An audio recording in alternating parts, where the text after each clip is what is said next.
Hi hello. ഒരുപാട് നാളായല്ലേ കണ്ടിട്ട്. സാധാരണ ഞാൻ വരുന്ന പോലെ തന്നെ ഉച്ചയൂണുമായിട്ടാണ് വന്നിരിക്കുന്നത്. ആദ്യം നമുക്ക് പൈനാപ്പിൾ പുളിശ്ശേരിയാണ് ഉണ്ടാക്കാൻ പോകുന്നത്. ഞാൻ അതിന് ക്യാൻഡ് പൈനാപ്പിൾ ആട്ടോ എടുത്തേക്കുന്നത്. ഫിഷിക്ക് നല്ലതാ, പക്ഷെ ഇത് ആവശ്യമുള്ളിടത്ത് വേണം. ഈ ക്യാൻ ഓപ്പണർ ഏകദേശം നല്ല ടൈറ്റ് ആയിട്ട് ഒരുപാട് നാളായിട്ട് നമുക്ക് ഓപ്പൺ ചെയ്യാൻ ഭയങ്കര ബുദ്ധിമുട്ടാണ്. അപ്പോൾ കഴിഞ്ഞ ദിവസം സൂപ്പർ മാർക്കറ്റിൽ പോയപ്പോൾ എന്നോട് ചോദിച്ചതാ ഒരു ക്യാൻ ഓപ്പണർ വാങ്ങിക്കിട്ട് 25 രൂപ വാങ്ങിക്കിട്ടേന്ന്. ഞാൻ പറഞ്ഞു വേണ്ട വേണ്ട, നമ്മുടെ വീട്ടിലുണ്ടെന്ന്. ഇപ്പൊ നോക്കിയത് ഓപ്പൺ ആവുന്നില്ല. ഞാൻ കത്തിയൊക്കെ വെച്ചിട്ട് ഇപ്പൊ ട്രൈ ചെയ്തുകൊണ്ടിരിക്കുക.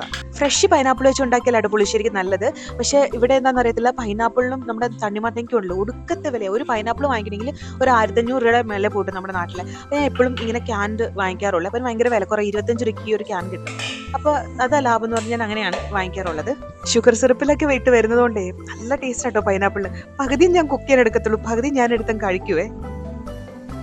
നമുക്ക് ആദ്യം ഈ പൈനാപ്പിൾ വേവിക്കാൻ വെക്കാട്ടോ. അപ്പൊ അതിന് വേണ്ടിയിട്ട് പൈനാപ്പിൾ ചെറിയ പീസായിട്ട് കട്ട് ചെയ്തെടുക്കുക. ഇതിലോട്ടൊരു ചെറിയ പീസ് ഇഞ്ചിയും കട്ട് ചെയ്തിടുക. പച്ചമുളക്, കറിവേപ്പില ഇട്ട് കൊടുക്കുക. പിന്നെ മഞ്ഞപ്പൊടിയും ഉപ്പും ആവശ്യത്തിന് വെള്ളം ഒഴിച്ചിട്ട് നമുക്ക് വേവിക്കാൻ വെക്കാമേ. അരി ഓൾറെഡി ഞാൻ കുക്കറിൽ വേവിക്കാൻ വെച്ചിട്ടുണ്ടായിരുന്നേ. കുറച്ച് വെള്ളവും കൂടി ഒഴിച്ചിട്ട് ഇനി ഒരു വിസിലും കൂടി അടിച്ചു കഴിഞ്ഞാൽ നമ്മുടെ ചോറ് റെഡി ആയി കിട്ടും.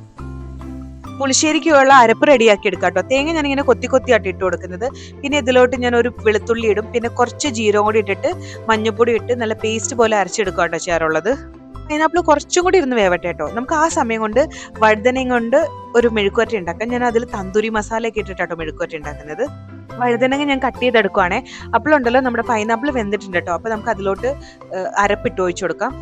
ഈ തേങ്ങാരപ്പ് നല്ലതായിട്ട് വെന്ത് ചെയ്യുമ്പോഴേ നമുക്ക് അതിലോട്ട് തൈര് ഒന്ന് മിക്സർ ജാറിലിട്ട് ഒരൊറ്റടി അടിച്ചിട്ട് അതും കൂടി ഒഴിച്ചു കൊടുക്കാം കേട്ടോ. അപ്പൊ തൈര് ഒഴിച്ചു കഴിഞ്ഞാൽ അത് വേവിക്കാൻ നിൽക്കണ്ട, അപ്പൊ തന്നെ നമുക്ക് ഓഫ് ചെയ്യാം. പിന്നെ ഉപ്പും ഉണ്ടോ എന്നൊക്കെ നോക്കണം.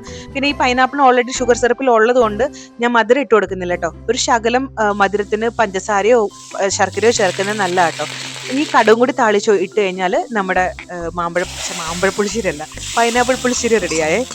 വഴുതനങ്ങ നമ്മൾ ഓൾറെഡി കട്ട് ചെയ്ത് വെച്ചിട്ടുണ്ടല്ലോ. അപ്പൊ അതിന് മെഴുക്കുവരട്ടി ആക്കാൻ വേണ്ടിയിട്ട് ഞാൻ പാനിലോട്ട് വെളിച്ചെണ്ണ ഒഴിച്ചിട്ട് വഴുതനങ്ങയും പിന്നെ മഞ്ഞപ്പൊടി ഉപ്പും കൂടി ഇട്ടിട്ട് ഒന്ന് വഴറ്റിയെടുക്കുവാണേ. ഒന്ന് അടച്ചു വെക്കാം കേട്ടോ. അപ്പൊ അങ്ങനെയാവുമ്പോൾ പെട്ടെന്ന് വഴണ്ടി കിട്ടി വഴുതനങ്ങ. അപ്പൊ ഇതിന്റെ ഒരു കുറച്ച് വേഗം ആകുമ്പോൾ തന്നെ ഇതിലോട്ട് ഞാൻ സവാളയും കറിവേപ്പിലയും കൂടി ഇട്ട് കൊടുത്തിട്ടുണ്ടായിരുന്നേ.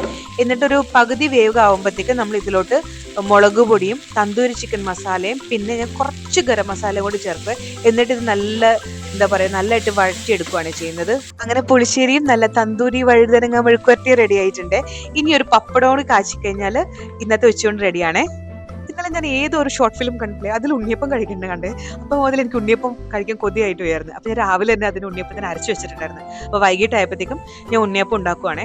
അപ്പൊ ഉണ്ടല്ലോ ഇത് ഒരുപാട് ഉണ്ടാക്കുന്നുണ്ട്. അപ്പൊ ഞാൻ അതുകൊണ്ട് 2 അടുപ്പിലായിട്ടാണ് ഉണ്ടാക്കുന്നത്. ഒന്നിൽ ഞാൻ ഷേപ്പ് ആക്കും, മറ്റതിൽ ഞാൻ എടുത്ത് വറുത്ത് കോരും കേട്ടോ ചെയ്യുന്നത്.